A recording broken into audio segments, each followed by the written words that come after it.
બનાસકાંઠા જિલ્લાના વાવના દેવાપુરાની પ્રાથમિક શાળામાં વિદ્યાર્થીઓ છે પણ શિક્ષકો નથી।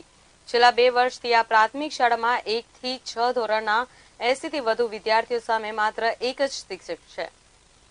બનાસકાંઠા જિલ્લાના વાવ તાલુકાના દેવપુરા ગામના લોકો અને શાળાના આચાર્યના જણાવ્યા અનુસાર દેવપુરા પ્રાથમિક શાળામાં છેલ્લા 2 વર્ષથી 1 થી 6 ધોરણના 80 થી વધુ વિદ્યાર્થીઓ સામે અને સરકારી કામગીરી અને તેમજ વિદ્યાર્થીઓને શિક્ષણ આપવા માત્ર એક જ શિક્ષક છે। આ ગંભીર બાબતે વારંવાર લેખિત તેમજ મૌખિક રજૂઆતો સ્થાનિક ધારાસભ્ય, રાજ્યમંત્રી અને શિક્ષણ ખાતા સુધી કરી, પરંતુ આ ગામની શાળામાં આજ દિન સુધી કોઈ શિક્ષકો મૂકવામાં આવ્યા નથી। માત્ર ચૂંટણી ટાળે ખોટા વચનો આપે અને ભણશે ગુજરાતના માત્ર બણગા ફૂંકે છે કે તમારા બાળકને સરકારી શાળામાં ભણાવો, પણ અહીં બાળકો છે, શિક્ષક નથી। શાળાના બાળકો અને વાલીઓ તથા ગામ લોકો શાળામાં આવી પહોંચ્યા અને શાળાને તાળાબંધી અને ભૂખ હડતાલ પર ઉતરવાની ચીમકી આપી। છેલ્લા 2 વર્ષથી અમે આ શાળાની અંદર અમારે 6 ધોરણ છે અને એક જ શિક્ષક છે। વારંવાર લેખિત રજૂઆત કરી, મૌખિક રજૂઆત કરી, પણ આજ સુધી પણ શિક્ષક મળ્યો નથી અને એક જ શિક્ષક છે એમાં 50% ને એમાં સાહેબ તાલુકાનું કામ હોય, સેન્ટરનું કામ હોય, ત્યાર પછી હોય સેન્ટરમાં જવું પડે, તાલુકામાં જવું પડે, ત્યાર પછી કોઈ તો તાળાબંધી કરીને જાય, છોકરાને રજા મળે અને જો તાળાબંધી જો ન કરે તો છોકરાને રોડમાં તલાવ આવ્યો છે, જો એકાદો છોકરો તો તલાવમાં ગરાઈ પડી જાય તો એ જવાબદારી કોણ રાખે? એટલે એક જ શિક્ષક છેલ્લા 2 વર્ષથી છે અને આટલી તકલીફ બેઠા હતા। અત્યારે પૈસાવાળા તો છોકરા ભણાવીએ કે પણ હવે અમે તો ખેડૂત છો, ખેતરભરી ખેતી કરતા હતા, માડ અમારું પોષણ હેડતું હોય અને અત્યારે પ્રાઇવેટ ભણાવવા દો તો 12 મહિને 50,000 રૂપિયા ભરવા પડે। હવે 50,000 રૂપિયા ક્યાંથી લાવવા? આમાં સરકાર મોટી વાતો કરે, 2 વર્ષથી કહે છે કે અમે ભરતી કરો, તો એક શિક્ષક છે અને જો આ રીતે તો પાયો કાચો પ્રાથમિક શાળાનું શિક્ષણ ન હોય તો છોકરા આગળ ક્યાંથી આવે? વાત એમ સરકાર એમ કરે છે કે શિક્ષણ આગળ લાવો, પણ આ તે શિક્ષણ પાછું જાય છે। પણ આ સરકારને ખબર નથી પડતી કે જે બૈરોને છોકરો હુવાડ્યો હોય, છોકરું જન્મે ને તાર બૈરાને ખબર પડે કે પીડા કેવી થાય છે।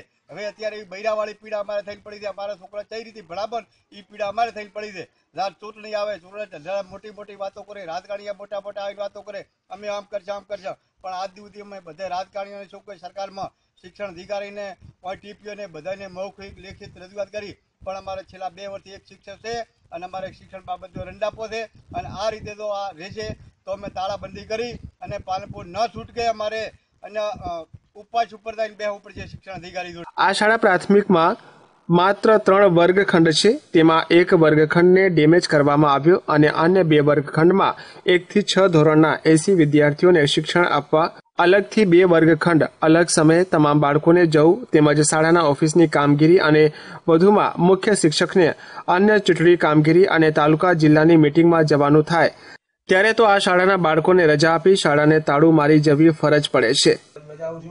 અને અત્યારે હું એકલો જ છું અને 82ની સંખ્યા છે અને અહીં બાજુમાં તળાવ આવેલું છે અને 2 વર્ષથી ફરજ બજાવું છું, પણ હજુ સુધી કોઈ બદલીનું કોઈ બીજું કરતા નથી અને 4 શિક્ષકો હજી જુએ છે।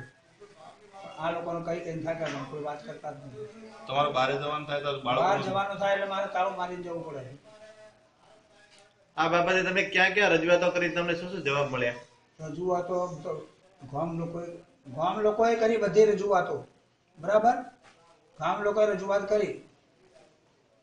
તમે એકલા હોવાના કારણે બાળકોની સંખ્યા બીજી થઈ છે ભણતર આવવામાં અને ઘટતી જાય સાહેબ, સંખ્યા ઘટતી જાય પછી। આ શાળાના બાળકોમાં અભ્યાસ કરવાની ધગશ જણાઈ રહે છે। એક વર્ગખંડમાં બાળકો બેસી જણાઈ રહ્યા છે કે અમારી શાળામાં શિક્ષકોની કમી છે, અમારે ભણવું છે પણ શિક્ષક નથી। મારી શાળામાં શિક્ષક એક છે, છેલ્લા 2 વર્ષથી એક શિક્ષક છે। મારી શાળામાં શિક્ષકને કામગીરીમાં બહાર જવાનું હોય છે ત્યારે શાળાને તાળું મારીને જવું પડે છે, અમારે ઘરે જવું પડે છે, અમારે ભણવું છે પણ શિક્ષક નથી। હું 5મા ધોરણમાં ભણું છું ને અમારે એક સાહેબ છે, સાહેબ બહાર જાય તો અમારે સ્કૂલમાં તાળું મારે છે, પછી અમારે ઘરે જવું પડે છે। સાહેબો એક જ છે, 5-6 વર્ષ સાહેબો છોકરા ભણવા આવે પણ સાહેબ વગર શું ભણવા? સાહેબ હોય તો ભણે નકા બંધ જ કરો ને શું કરે? પાણીની તકલીફ અને લાઇટની તકલીફ, પછી અમારે વધવાનું પછી ઘરે જ ભણાવીએ અમે। પાણીની તકલીફ હોય, લાઇટની તકલીફ હોય, રજૂઆત કરવા તો આગળ કે અમારા છોકરાને તાત્કાલિક માસ્ટર નહીં મળે તો અમારા છોકરા અમે ઘરે મેળવી જાય છે અને શાળા તાળાબંધી કરી દઈશું અને શાળાએ મૂકશો નહીં. યશપાલસિંહ વાઘેલા સાથે લાઈવ ગુજરાત ન્યૂઝ, થરાદ.